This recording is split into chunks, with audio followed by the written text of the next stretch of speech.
how do you view a shared calendar on the iPhone? So this is how it works. If you are new here, most definitely subscribe so you never miss anything important. So let's say on one device you open up the calendar and go to your calendars like that, and then decided that you want to invite someone, like to share it with someone else, right? So you added that person from your contacts, and you kind of like invite them to see your calendar.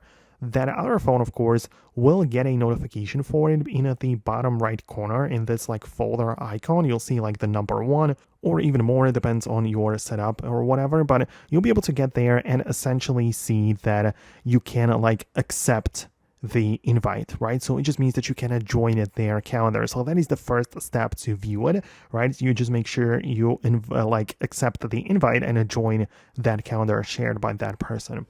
But then once you do, then the events likely will already show up on your like view. So you should be able to find it. But in order to make sure, click on the calendar icon at the bottom and you'll see which of the calendars are appearing, right? So usually people have like the work, home, birthdays, holidays, right? And you'll be able to see that one of them is the one which is shared by that person. You want to make sure that it is toggled on, that the events from that calendar also appear on your like main view, right? So that's how you can do this. Or you can click on the information icon. You can change the color for that particular calendar and also show changes in the shared events and notifications, or even you can even delete it altogether if you no longer need it. So that is how it works. That is how you can do this. I really hope that I can help you out with the viewing of shared calendars on the iPhone. Subscribe for the next tips and tutorials like this one, and I'll talk to you soon. So thanks a lot, and I'll see you later.